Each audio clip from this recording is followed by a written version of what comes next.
وہ بڑی خوبصورت مثال ہمارے استاد صاحب ہمیں سنایا کرتے تھے. کہتے تھے کہ غریب آدمی تھا, امیر دوست کی شادی میں چلا گیا, اور چلا اس طرح گیا کہ وہ نا ورک شاپ پہ کام کرتا تھا, تو وہیں سے فارغ ہوا تو اسی طرح کپڑے اس کے میلے کچیلے تھے, اس پہ گرد لگی ہوئی تھی. اب گھر جاتا تو دیر ہو جانی تھی, تو وہ بھاگ کے شادی میں چلا گیا. تو جو باہر کھڑا تھا نا آدمی, اس نے اندر ہی نہیں داخل ہونے دیا.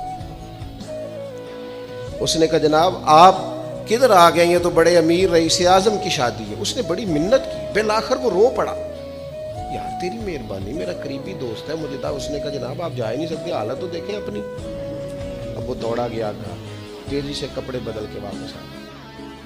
شادی بالکل اینڈ پہ ہو چکی تھی. اب جب وہ سوٹ بوٹ اور وہ مایا شایا اور وہ جناب اس کا لباس بڑا حسین, تب اس کے لیے خود سے دروازہ کھولا گیا. وہ اندر گیا تو ساتھ رو رہا ہے, اور ساتھ وہ ڈونگا لے کے نا سالن والا برتن, تو اس میں کبھی اپنا کرتا ڈالتا ہے, کبھی اپنا بازو ڈالتا ہے کرتے کا.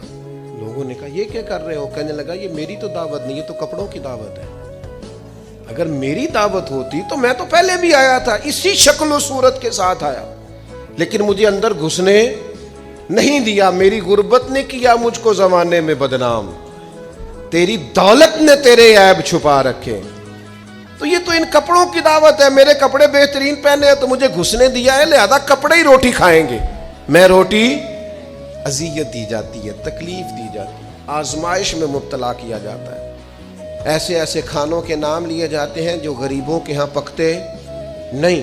انہیں کہا جاتا ہے فلاں پکانا آتا ہے, تو میں کئی دفعہ کہہ چکا ہوں, پھر کہتا ہوں, جب پیسے آتے ہیں تو عقل بھی آئی جاتی ہے. جب انسان کے گھر گاڑیاں آ جائیں تو چلانے کا طریقہ بھی آ ہی جاتا ہے. جب اس کے پاس مہنگا موبائل آ جائے تو اسے چلانے کا سلیقہ بھی آ ہی جاتا ہے. جتنے کار دانے ہو دے کملے بھی سیانے.